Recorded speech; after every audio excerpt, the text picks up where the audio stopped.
Bonjour, dans cette vidéo, je vais t'expliquer comment montrer qu'un vecteur donné, c'est-à-dire un vecteur connu, est normal à un plan donné. Tout d'abord, une définition. Un vecteur non nul n de l'espace est normal à un plan lorsqu'il est orthogonal à n'importe quel vecteur du plan.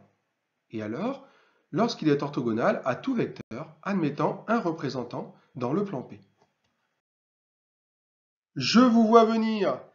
Ben, je fais comment alors pour montrer qu'un vecteur est normal à un plan? Je ne vais pas utiliser cette définition, c'est de la folie. Montrer qu'un vecteur est orthogonal à tout vecteur du plan, bon courage, il y en a une infinité. T'inquiète, on a le théorème suivant.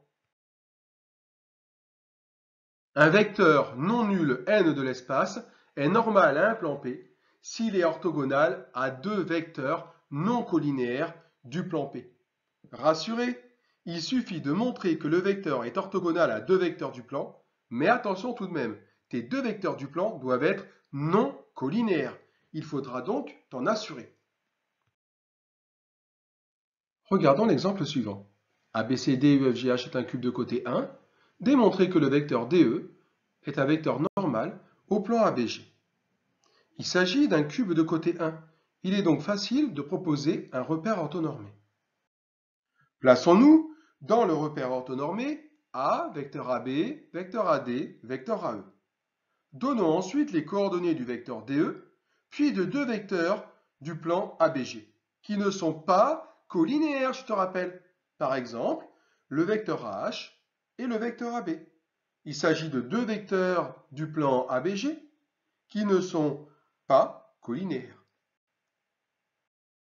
Par lecture graphique ou par le calcul, on trouve que le vecteur DE a pour coordonnées 0, moins 1, 1. Je passe le combat ici, ce n'est pas l'objet de la vidéo. De même, le vecteur AH a pour coordonnées 0, 1, 1. Et le vecteur AB a pour coordonnées 1, 0, 0. Les vecteurs AH et AB sont deux vecteurs du plan ABG, non colinéaires, car leurs coordonnées ne sont pas proportionnelles.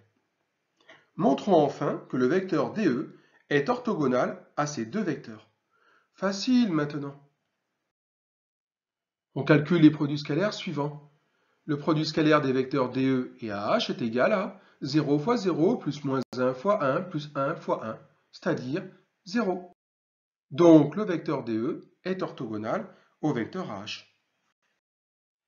Le produit scalaire des vecteurs DE et AB est égal à 0 fois 1 plus moins 1 fois 0 plus 1 fois 0, c'est-à-dire 0. Donc le vecteur DE est orthogonal au vecteur AB. Le vecteur DE est alors normal au plan ABG, car il est orthogonal à deux vecteurs non colinéaires de ce plan, à savoir les vecteurs AH et AB. À bientôt pour une nouvelle vidéo.